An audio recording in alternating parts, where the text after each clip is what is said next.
M'dzina la Atate ndi la Mwana ndi la Mzimu Woyera. Amen. Abale ndi alongo, tikuyitanidwanso tsiku la lero titachita chaka cha Stefano m'malitiri dzulo lija, lero la chitatu pa 27 Disemba chaka cha 2023, lomwe ndi tsiku lachiwiri chichitireni chaka cha Krismasi. Tikuyitanidwa kuti tikachitire umboni. Yohane Mpostoli adalalika mthenga wabwino. Yohane Mpostoli amene adantumikira Ambuye ndi moyo wake wonse, ndi luso lake lonse, ndi moyo wake wonse, akutiphunzitsa kuti ife amene tikukondwerera kubadwa kwa Mbuye wathu tipite tikalalike, tipite tikamdziwitse Yesu Khristu, tipite tikampereke wobadwayo ku dziko lonse lapansi. Ndikulandireni abale ndi alongo pano pa Tiyankhuleni Ambuye. Lero monga ndanenera ndi pa 27 Disemba chaka cha 2023, ndipo tikuchita chaka cha Yohane Woyera Mpostoli. Mawu athu oyamba akuchokera mkalata ya Yohane yoyamba mutu wa 1 ndi 1 kulekeza 4. Amene akutiwerengera mawu oyamba ndi Ezekiel Mpemba wa Holy Childhood kuchokera ku St. Benedetta Parish mu Diocese ya Mzuzu. Ndipo salimo yathu ya tsiku la lero ndi salimo namba 97. Olungama kondwani mwa Ambuye. Ndi chani chimene chimapereka chimwemwe m'moyo mwanga? Ndi chani chimapereka chimwemwe m'moyo mwanu? Ndi chani chikupereka chimwemwe m'moyo mwathu? Ndipo mawu athu amumthenga wabwino ndi monga adalembera Yohane mutu wa 20 ndi 1 kulekeza 8. Amene akutiwerengera mawu amthenga wabwino komanso kutigawira mawu ndi Reverend Father Francis Damaseke kuchokera ku Episcopal Conference of Malawi ECM. Tiyeniso pa tsiku la lero tisinkhesinkhe limodzi pamene tikukondwerera kuti Mulungu ali nafe, Emmanuel. Mawu oyamba. Mawu wa kalata yoyamba ya Yohane za Yesu, mawu opasa moyo.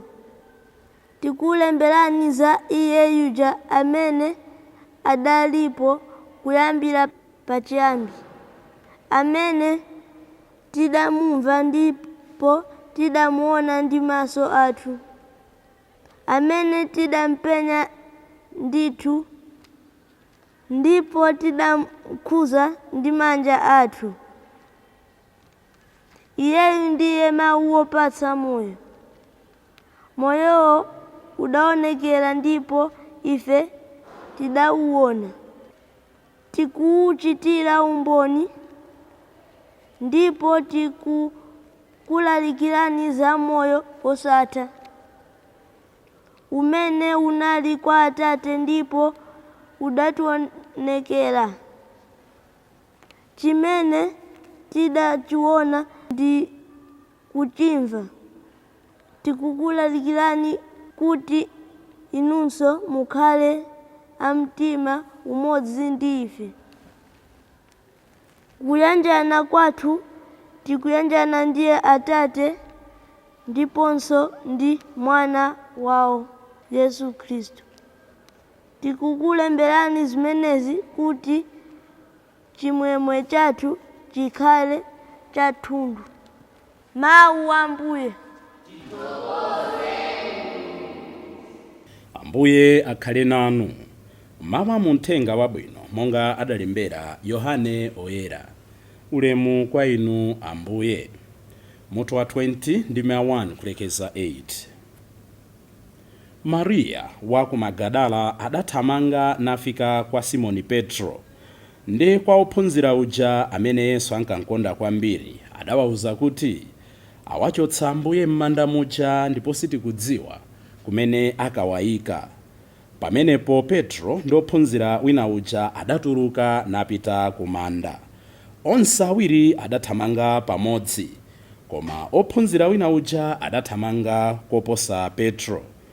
Nkuyambira kufika ndiye kumandamo, adawerama naona nsalu zija zili chikhalire, koma iye sadalowemo. Simoni Petro adafika ali kumutsatira ndipo adalowa m'mandamo. Adaona nsalu zija zili chikhalire ndiponso kansalu kamene kanali kumutu kwake. Kansaluko sikanali pamodzi ndi nsalu zina zija, koma padera pakokha kali chipindire.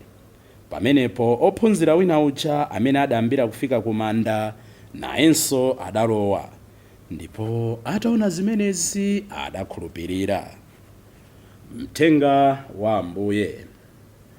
Ulemu kwa inu Ambuye Yesu Khristu. Abale ndi alongo, monga ndanenera poyamba, tili mu tsiku lachiwiri kutsatira chikondwerero cha Krismasi. Lero lachitatu, nzodabwitsa kuti m'malo moti tizikamba zonena kuti abusa kumuyendera, tikuona tikhanga timawa kutitengera pang'ono kuzowerenga zimene timawerenga mu nyengo ya Pasaka. Koma chimene mpingo ufuna utithandize ndi chani? Tikuona moyo wa Yohane Mpostoli, amene pofuna kuonetsa kukhulupirika kwake, amene pofuna kulandira bwino mthenga wabwino ndi kusonyeza kuti akumvera Yesu Khristu, anakaupereka. Mwachidule tsiku la lero mpingo kutipempha kuti okondwerera kuti Yesu Khristu anabadwa, okondwerera kuti Yesu Khristu watisandutsa aulemerero, okondwerera kuti tikugawana naye umulungu wake Yesu Khristu, amalalika mthenga wabwino.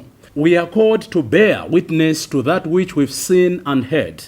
Icho chimene tidaona, icho chimene tidamva, icho chimene tikudziwa kuti chili pakati pathu, uyu ndiye Yesu Khristu. Tikuyenera tiyende ndi chimwemwe timulalike. Today we are called to imitate the life of John the Evangelist and the Apostle.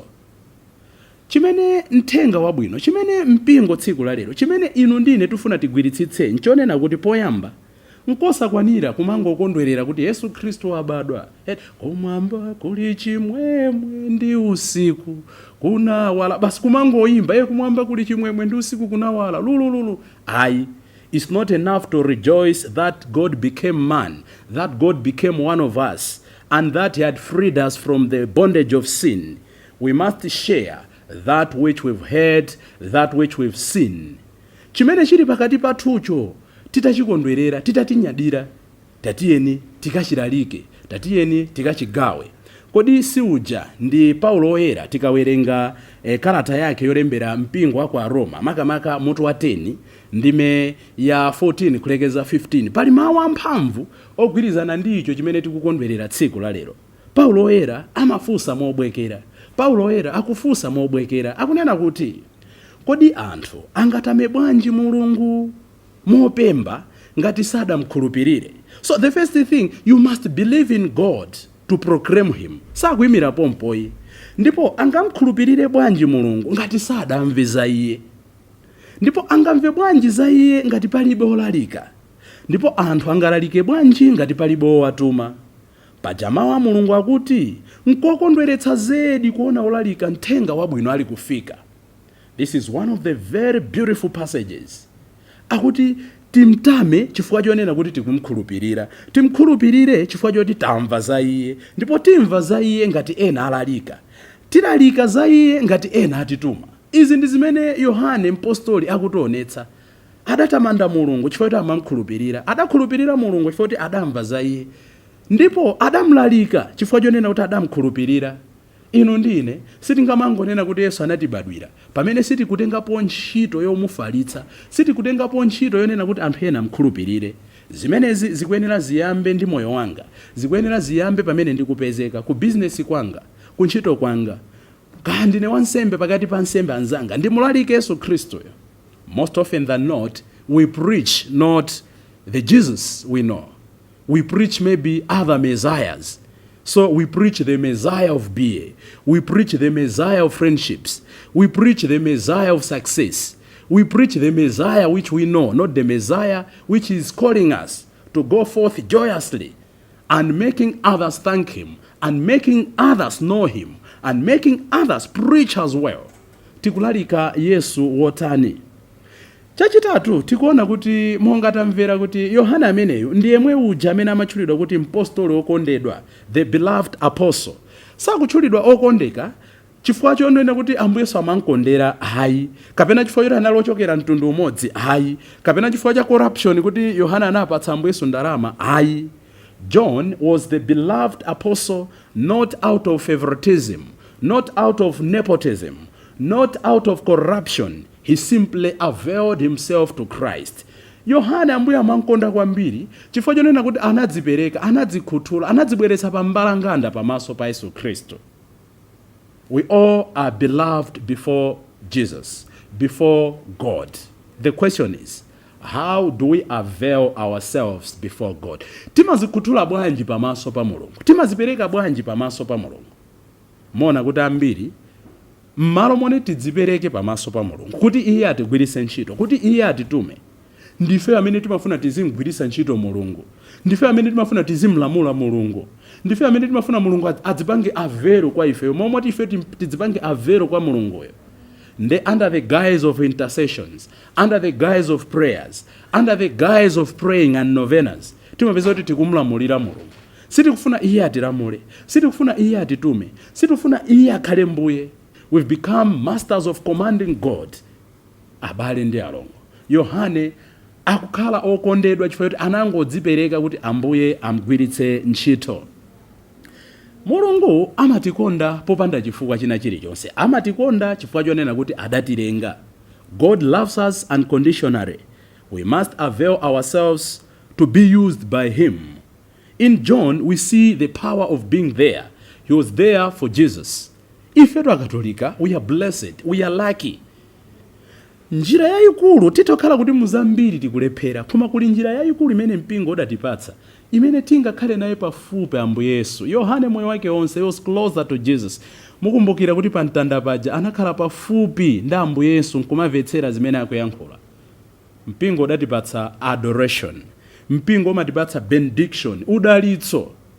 Ndangati mwa ife timapeza nthawi osadikira nsembe atulutse Eucharistia kupanga expose. Kungopita patokha ku church ndi kugwada pamaso pa Ambuye Yesu kuti ndabwera monga mmene ndilili, ndiyankhuleni nditumeni.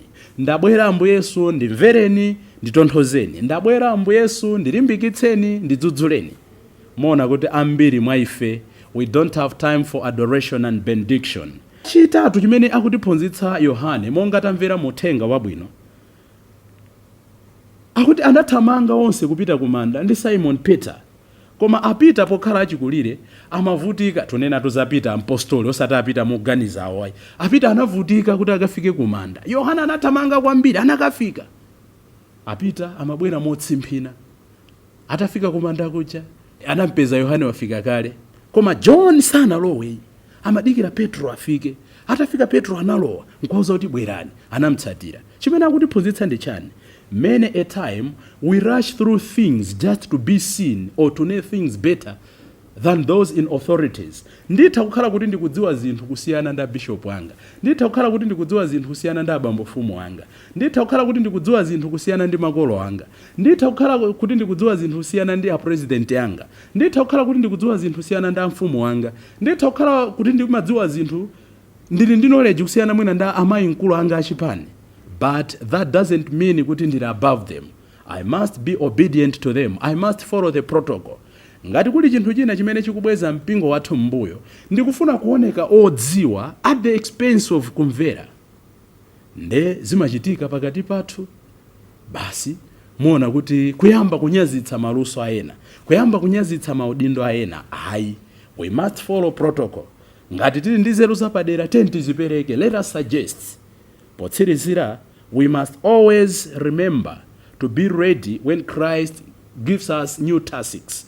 Tizikhala okonzeka kuvomera ntchito zina zimene Yesu Khristu angatipemphe. Yohane anagwira ntchito yake yonse yotsatira Ambuye Yesu. Yohane anagwira ntchito yolalikira Ambuye Yesu. Koma tikumbukire kuti Ambuye Yesu ali pa mtanda paja. Tikawerenga mthenga wa Yohane mutu wa 19 ndi 26 kulekeza 27. Tidamva kuti finally Jesus said, nawa amayi yako watenge uzika Samara. And John didn't hesitate. Anatenga amayi Maria, anapita nawo ku upper room, anapita nawo kwawo nkumaka wa Samara. Nkutheka ine ndikudzidziwa kuti ntchito zimene adandipatsa Ambuye ndizi. Koma according to situations and circumstances, ndidzapezeka kuti Mulungu akundipatsa ntchito zina. Ntchito zoti mwinaso sindimayembekezera. Ntchito zoti mwinaso ndilibe expertise. Before God, we don't have an excuse. We must go forth joyously, doing his will, serving him. He will give us all the powers, all the necessary tools to accomplish that which he has sent us to do. tipemphererane tsiku la lero kuti tikhale mboni monga Yohane Mpostoli anachitira, tikhale okonzeka kutumikira, tikhale odzichepetsa kumvera iwo amene ali patsogolo pathu monga Yohane anamvera Petro. Mukhala mboni yotani, ndikhala mboni yotani, tikhala mboni zotani. Dzina la Atate ndi la Mwana ndi la Mzimu Woyera. Amen.